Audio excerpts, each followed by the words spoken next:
Before we get started with the video today, guys, I want to let you viewers out there know that only a small fraction of you guys currently watching are actually subscribed to my channel, so make sure to smash that subscribe button for instant updates about videos that I release and other announcements, and also smash that like button to help my channel out. Enjoy the video. Yo, what is up guys? It is Samool here, back with another Epic 7 YouTube video, and today I'm going to be talking all about gear enhancing. Now this is primarily going to be a gear enhance guide, mostly geared towards newer or mid-game players, although it can apply to late game players as well. I'm mostly going to be talking about what substats you should be looking for on certain pieces, and how the rolls will affect if you decide whether to keep gear or not, because as you guys probably know by now, gear can either low roll or high roll depending on how lucky you are with RNG. Now I'm mostly making this video because I know a lot of you guys are newer or mid-game players and are probably grinding Wyvern now and have a Wyvern auto team, but you guys just don't know what gear to enhance and if the gear is usable or keepable or not. Well, fear not guys, I'm going to tell you all you guys need to know about gear, and you guys will probably understand gear a lot better after watching this video and probably have a general idea of what gear you should be keeping and throwing away. Now without further ado guys, let's get into the gear enhancing guide. So the first question most of you guys probably have that are new is, what do you enhance, right? So you generally want to enhance weapons, armor, and helmets, or otherwise known as your left side gear, with 3 or more good substats. Now if you are a newer player, especially if you're struggling to get into Wyvern 13, you want to roll on gear that has 2 or more good substats. And if the gear is really high rolled, which I'll cover in a bit, you'll notice which gears are going to be high rolled or low rolled. You also want to roll for it as well, because in general, while having the good substat combination is very, very nice, you also want to make sure the rolls are not terrible, because if the rolls are terrible, you're just losing out on potential stats, right? So yeah, look, I have some examples for you guys, right? So on the left here, you see the epic weapon. Yeah, that is a good piece to roll because all the subs kind of work together, right? They're all good substats, with the flat health being probably the worst one. But crit damage, crit chance, and health are very nice together because they can work on any bruiser or any tank if I want to make them more damage oriented, and so forth. And the helmet on the right of it is going to be nice as well, because for the same reason, on any bruiser it is very, very nice because the crit damage and crit chance is very nice on bruisers, and defense is a stat to make them more tankier, so bruisers will love this piece, and I will roll this for sure. Now even if the defense was something like effect resist and it was at 7% instead of the defense, I would actually still roll on this because the stats are all rolled high. So even though it's not 3 good substats, it's only 2, it is high rolled gear, which I would consider high rolled gear, so I would actually still roll for it. Now on the right you see the necklace, right? So the necklace is not as well rolled. It's only 8% health and 6% attack, not as well rolled as the pieces on the left. It also is crit chance counterattack set, which is actually okay, but the thing is, it is right side gear, or necklace, rings, and boots, and you want to enhance those that have 2 or more good substats. So in this instance, it would be health and attack, right? Because right side gear is a lot more harder to get good gear for because you have that extra layer of RNG in the main stat rolling as well. Left side gear will never roll their main stat. It's always the same and fixed. Weapons will always have attack. Helmets will always have HP, and chests will always have defense, but necklace, rings, and boots have a wide variety of stats that they can roll into. Now, the one on the right here, that's also a good piece because speed and effectiveness are good substats together, especially on an effectiveness set, which I'll cover more in a bit. And also health is okay as well, and effectiveness is a nice bonus, but not the best that I could have on that piece, so I would probably roll that as well just to see where it goes. So I mentioned just a second ago that actually weapons, helmets, and armors, your left side gear will always have fixed main stats, and your necks, rings, boots, or your right side gear will have main stats that are varying. So weapons will always be flat attack, helmets will always be flat HP, and armors will always be flat defense, while your necks can be anything between crit chance, crit damage, flat attack, attack, flat defense, defense, flat HP, and defense. So there's so many more variables, right? Rings can be effectiveness %, effect resist %, attack, flat attack, defense, flat defense, HP, and flat HP as well. And boots can be flat speed, attack, flat attack, defense, flat defense, HP, and flat HP. So attack, defense, and HP for the right side gear always have a chance to be flat, or percentage. and the others will either always be percentage, except for speed on boost, which will always be flat as well. So flat stats are generally worse than percent stats. I think there's only like 1 or 2% of the units in the game that actually want percent stats. I think like Violet wants percent or flat defense. Violet wants percent defense.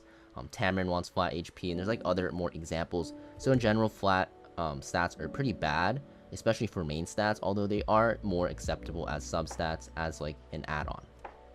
So that's basically it for the differing main stats on right side gear, guys, and how basically right side gear is way harder to get good gear for because you have another layer of RNG, because the main stat also is going to be another variable.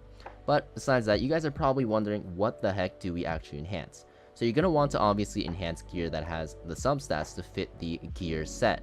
And I'm mostly going to be talking about wyvern gear sets, so speed set, hit set, and crit sets, just because most people that need help with gear enhancing are getting into wyvern or are actually farming wyvern right now and are progressing into raid and are not really touching Asmonec and Banshee yet, because by that point you probably will understand more. But if not, and you guys have questions down below, let me know in the comment box, whether it be for Banshee sets or Asmonec sets or other sets, if you guys need help with them, what stats you should be looking for, and if these pieces are rollable, because me or other viewers out there, because I know a lot of viewers out there are actually very knowledgeable at the game, even some more than me, so you can always ask us down below, and the community will be very happy to help you. Now, starting with the wyvern sets though, guys, so speed set is a very universal set. So the reason why everyone says to farm wyvern is because speed set, right? Very OP set, because it basically can use all the stats. Now, the stats, of course, need to line up together. You can't just have substats that don't match up, like effectiveness and effect resist, and try to roll for it, right? Because you don't really want effectiveness and effect resist together, which I'll cover in a few minutes here. But yeah, basically speed set, very flexible. So if the subs rolled high on your speed set gear, you can basically roll it most of the time. For hit set, you're basically only looking for speed, effectiveness, and maybe like health, defense, and crit chance. I don't have it listed here, but those are okay for cleaving and surviving, I guess, to the next turn. But hit set is very hard to use late game in PvP, because you're actually going to be using immunity set in RTA a lot and in PvP. So hit set's mostly a PvE set or a super fast like cleave opener set and like Cerise and stuff like that, where you're gonna want speed, effectiveness, and some tankiness, even some crit chance. And yeah, for PvE though, you can actually run hit set as a DPS option, right? You can run like crit chance, crit damage, and attack as well, and it's good because some bosses, like in Expedition, you need a pretty hefty amount of effectiveness, like 80% for Expedition. So you actually might want to run hit set on some of your units instead of crit set, although I do recommend crit set, guys. But if you do have good hit set gears that rolled well, you can use them as well for PvE. For crit set, guys, you really want only attack, speed, crit chance, and crit damage, just because it's mostly geared for offensive capabilities, obviously, from crit set. You're never going to use it on tanks or bruisers or soul eaters, because you're going to run speed set and either immunity or another set or something like that. Crit set is primarily only used for fast, speedy DPS that open the game up, like top model Luca and stuff like that, and like Acid, right? But you're not going to really ever use it on like slow DPS, so you have to be really careful with crit sets, because you're going to be lacking that immunity set. On the flip side, it's also good on some really slow units that have built-in immunity, like Kairon, right? You can use Kairon as a very slow counterattacker and use it on SSB, right? So yeah, anything offensive you want to roll, especially if they're on crit set. And on the right here, I have an example. So I have a crit set, attack, crit chance, crit damage piece right here.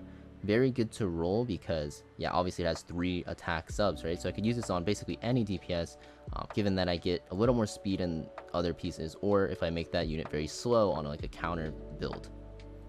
Now, alongside making sure that the substats work well with the set, you also want to make sure the substats work well with each other and also the main stat. Now, for example, if you have like a crit damage neck, right, you're not going to really want like effect resist and like effectiveness, right? You want like full damage, or, you know, somewhat full damage with some tanky stats for like bruiser units as well. So like attack percent will be really good with it, speed, crit chance very nice, even health and defense are very nice as well. And effectiveness and effectors are a little bit weird for that piece because it is crit damage, right? Another example would be like a health percent ring, right? If you have like a health percent ring, what do you want with it? You want tank stats, right? So you want like speed, health percent, defense percent, I guess not health percent because health percent is the main stat, but effect resist is nice too, and even like flat HP or defense is not the worst.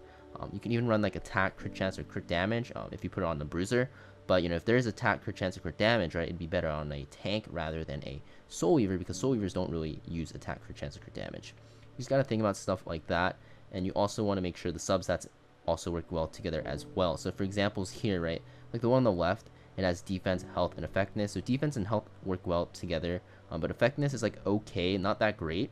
But the thing is, the defense and health are super high rolled, so I would probably roll this piece and try to look for the health and defense. Now for the middle, you'll see health, defense, and crit damage. So I would roll this for sure, even though it's not greatly rolled, because all the substats work well together. Health and defense work perfectly together, and crit damage is nice if I decide to put this on like a bruiser. And on the ring, right, so even the ring, it has some weird subs on it, right? So effectiveness rings, usually I said you want to work with like speed, right, because it's mostly going to be used on like control units and like opening units, but also health and defense are okay, and crit damage is okay as well, just because like you're actually still going to do some damage. And also the fact that this is so high rolled, health is max rolled, crit damage is max rolled, defense is 1 away, and then I do have a flat health, but it's okay as long as I dodge the flat health. To be honest, this is a very good piece to roll on, even though it isn't the most ideal. So high rolled pieces you can roll on no matter what, as long as the main stat and subs somewhat make sense together.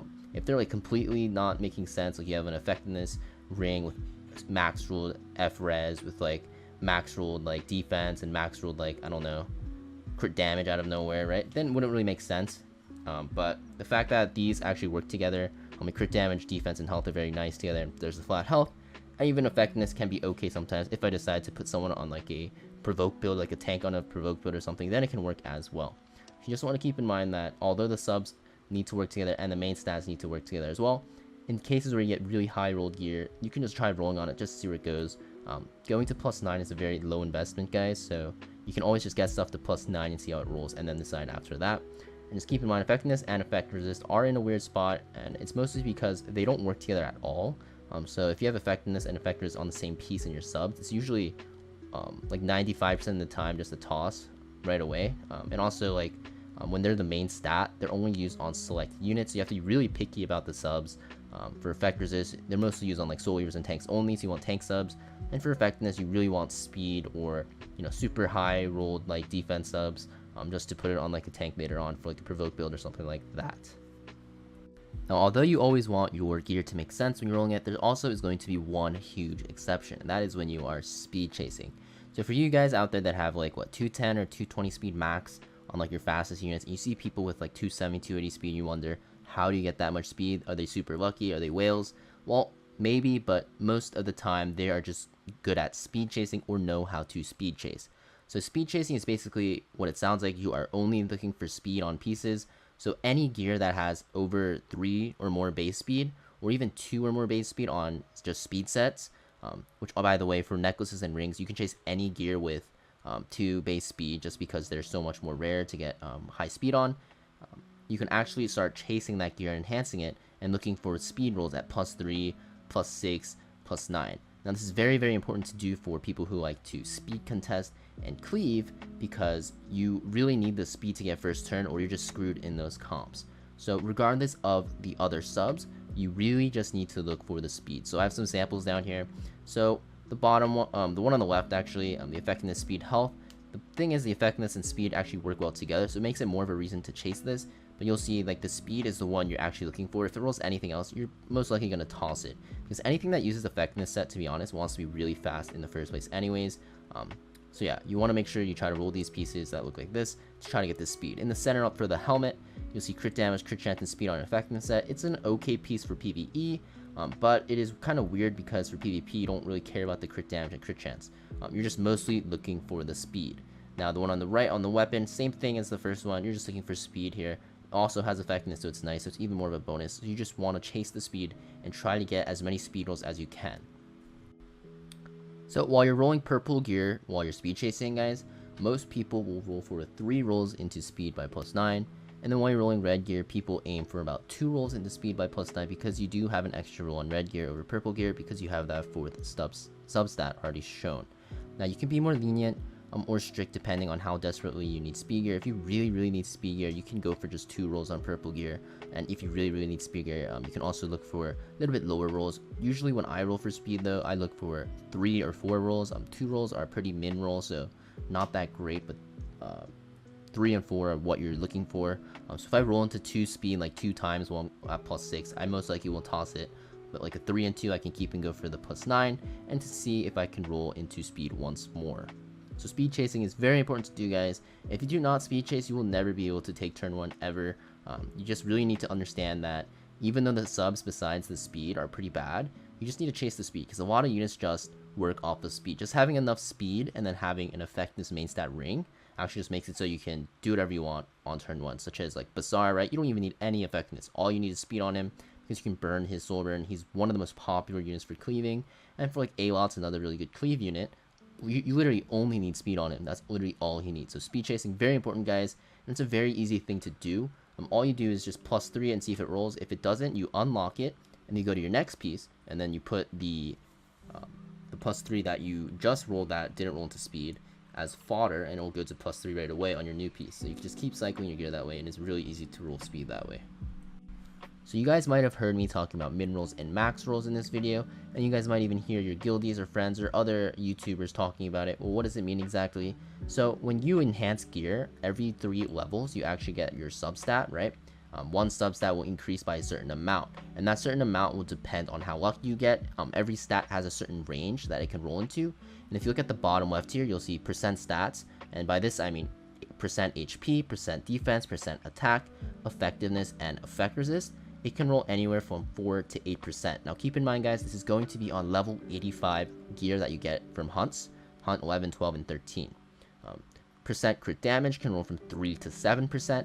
Speed can roll from a flat 1 to 4, and crit chance can roll from 3 to 5%. Now flat attack and defense and HP have certain values as well, but I don't know too many specifics about that because they're not really sought after for the most part. The only units that really want flat stats, it's like very small, maybe like 1% of the units in the game for certain stats. So yeah, every gear will have a gear score attached to it that really depends on how your stats roll. And to keep it simple, guys, every percent of stats, so attack, defense, HP, effectiveness, and effect resist, is going to count as 1 point. Speed will count as 2 points because the range is much smaller than percent stats, and crit chance is going to be 1.5 points because it is also much smaller than percent stats. Now crit damage, we're still going to give 1 point, guys, even though it is technically less than percent stats rolling range, but it's very similar, so just for simplicity, just keep that at 1 point. So generally, when you roll your gear, you only want to roll on left side gear that is at +0 at 18 points or greater, and you want to make sure these subs kind of follow the rules I said, where they kind of make sense together with the main stat and so forth. But if the gear doesn't make sense, but it's super high roll, then roll on it anyways, okay?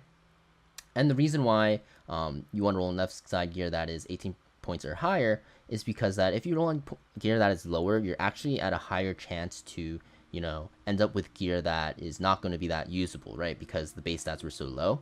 But the thing is, if the base stats are low and all 3 subs are very good together, like say you have like a crit chance, what's it called, set with a crit chance sub, crit damage sub, and attack sub, but it's all pretty low, it might still be worth rolling for because no matter what you roll into, it'll be really good, right? So that's something you want to keep in mind. For right side gear though, you want to do it for, you want to roll on gear that's 15 points or higher, a little bit less than left side gear because like I said, right side gear has main stat RNG, so it is way harder to get good pieces for right side gear. You'll have so many more good left side gear pieces than right side gear pieces because there's less RNG for left side pieces, so that's why you want to be a bit lenient on right side gear and go for less perfect pieces on right side gear because it is a lot harder to get good right side gear. Now in this picture of this level 78 counterattack weapon, so you'll see it's getting 21 points from health, effect, resist, and attack, and it's getting 6 points from crit chance. So this is at a 27 point for left side gear. Very, very good. So you'll see that epic gears usually always have high points. That's because your substat is already showing, so you have an extra roll technically. So it's way easier to reach above the point threshold that I have set. So you're most likely going to roll on a lot of epic gears, which most people should be doing anyways, but just make sure the subs aren't just like super random. So this is okay because health, attack, and crit chance all work together. I'd say even if crit chance was like effectiveness 7%, I would still roll on it because the gear score is so high at +0. So yeah, at the bottom right here, you'll see the thresholds at +15, how I consider gear, and keep in mind this is going to be at level 85 pre-reforge, so before you reforge the gear. So if you're below 40 points, it's pretty trash. You're not going to really be able to use it unless you're like a super early game player. If you're getting into Wyvern, it's probably still fine to be below 40, to be honest, but after you can start farming Wyvern, it's going to be pretty trash. Around 40 points to like 50 points is going to be like average at best. It's still considered pretty bad in my opinion for like mid-game, late-game players, but you can still use it, right? It's still usable in PvE, especially PvP though, you're probably going to not really use it. Once you get to about 50 points, that's when the gear is actually good. You can start using it on your general purpose units, maybe units you use less often in PvP, but it'll be pretty good for PvE and usable in PvP for sure. At 60 points or greater, you're starting to get into that great gear, very good for PvP and very good for PvE as well. And then once you get to 65 points, that's like your godly gear. You're mostly going to only want to use this on your PvP teams, just because godly gear should go on your PvP units, because for PvE you can get away with running worse gear.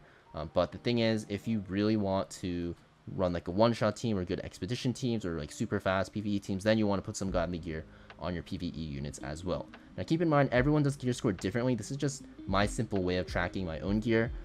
I know some other YouTubers or streamers might have different formulas, but I think this is a very simple one that you can follow, and I think this helps a lot for early mid-game players, which most of you guys watching probably are, because by the time you're mid-late game, you'll probably actually have your own formula built into your brain, and you'll probably have a better time following your own formula than mine. So that's pretty much it for what you need to know about enhancing your gear. But before I go and hop over to my client and show you guys what gears you should enhance, because I did prepare some gears for you guys to show you guys how I enhance my gear and what I look for. I have some tips for you guys generally that you guys should keep in mind. So you guys really want to be more flexible with your right side pieces, because it's a lot harder to get good right side pieces than left side pieces because of the main stat RNG. Since left side pieces have fixed main stats always and right side pieces have a lot of variance, what ends up happening is like you have to burn through so many more mats in right side pieces to get a good piece over left side pieces. So just be more kind and more nicer to your quote unquote terrible right side pieces, because some of them might not be that bad. Just try enhancing some of them, to be honest, like to +6 or +9 is very cheap, guys. Also, if some substats are not ideal but the rolls are very, very high, it might be worth rolling as a like niche piece. So some units actually like use some weird stats, like for example martial artist Ken, ML Ken, he uses effect resist and attack, right? So usually units don't use effect resist and attack, but martial artist Ken actually uses both. So there are some niche units, so if you do roll a piece that you can't use right now, if you do high roll it and you continue to high roll it as you get it to +15, you'll definitely find a use for it in the future. The more you play the game, you'll start understanding what units need what substats just by looking at them. But in the beginning, you generally want to follow the ideal substat rule, but if the rolls are high, it might be rolling anyways. Likewise though, if the main stat is not ideal, such as like flat attack or something on your right side gear, but the subs are really high for like a damage dealer, you still want to roll it. Even though flat attack is not ideal over like percent attack, especially on a ring, if the sub rolls are really high, like let's say you have like a flat attack ring and you have like percent attack, crit chance, crit damage, and speed, you should roll that 100%. Even though the flat attack is going to be worth less than like a main stat attack percent, if you roll high on the substats, it'll probably be your best attack ring for a very long time. So yeah, make sure even if the main stat's not ideal, if the subs are very, very nice and they also work together, that you do try rolling it at least like +9, like I said, because getting a +9 is very cheap in this game. Now, without further ado, guys, let me hop over to my client, and I have some gears set up on one of my units to just hold the gear, and I'll just start enhancing some pieces just to show you. So this is my main account, guys, and right now it is the unequip event, so I will just be able to show you in this interface what I'm going to enhance. So starting with this ring here, so this is a weird ring, right? The set's weird and the main set is weird, so there's only one reason why I would be enhancing this, right? And I'm sure you can guess it'll be to speed chase. So I'm going to enhance it. So what you would want to do here is put in one charm like this first, and then there's a chance for it to get a good or great and actually not need another charm or fodder. I did not get lucky though, so I will have to put in another charm. Usually you can just put in one more fodder here and it'll go, and bam, +4 into speed. So what does that mean? I'm just going to keep going, right? I'm going to go to +6 and pray for speed again. Speed again, that's crazy. +10 speed, okay? And I'm going to go again. Hopefully it goes into speed. And it goes in the flat defense. So I'll keep it here for now, guys, and I'll probably roll it again later once I get more charms. This is kind of how you speed chase, right? You're just looking for that speed, and you'll see like nothing makes sense. But this is like a piece I could put on like AWOTs or even like Bazaar if I put it on a broken set for offense cleaving. Probably wouldn't work in RTA too much though. And this is another piece, right? So like the health is okay, good sub actually, and there's speed, and there's effect resist, which works well together, and there's also attack, which is kind of weird for like the effect resist pieces. But the thing is, if it stacks all into speed, it's really nice because I'm speed chasing. If it stacks all into effect resist, I can gem out one of these attacks for like HP or defense, and it'll be fine for like a high F-res Soul Weaver as well. So even though the sub rolls are not great and they don't always make sense, just keep in mind if I stack all the rolls into one stat, it's worth a lot more. Just having one stack stat is very, very powerful as well. So the way you want to enhance is, like I said, you put in one charm like this, you might get the good or great, and you'll see I did, right? So it went into flat attack. So at this point, the dream is kind of dead, right? I can't get like a high F-res or high attack kind of a necklace.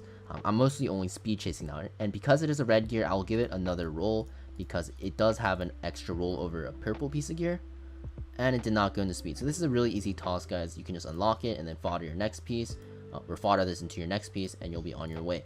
Now this is one of the chests I prepared, so look at the subs real quick. Crit damage, very good. Defense is very good, so they're very good together, especially on bruisers. And effectiveness is actually weird, but you have to kind of think of like the niche units that can use effectiveness with these subs. So for me, I look at this piece and I'm like, okay, I can use this on like an SSP on lifesteal set because SSP uses effectiveness pretty well, defense pretty well, and crit damage, right? So what I'm going to do is going to fodder it and put 2 pieces in, see if it goes into good or great. No, it doesn't, so I have to put 1 more. It's just the way to be super efficient with your, what's it called? Fodder, and you'll see that at 7% rolled into defense. So now this is at a 25% gear score at the moment, pretty good for +3. And then I'll roll it once more, and it went into flat HP. Now because this is a red piece of gear, I will roll it again. If it is purple, you could stop here, to be honest. Crit damage, it is a low roll, so at +9 I'm kind of gonna judge if I should roll this or not. It's already at 29, so I guess I could roll this. Thing is, would I be able to get it to like 50-ish by +15? That's actually out of reach, right? Because I would need 21 points, which is not possible with rolls. So I'm most likely gonna toss this.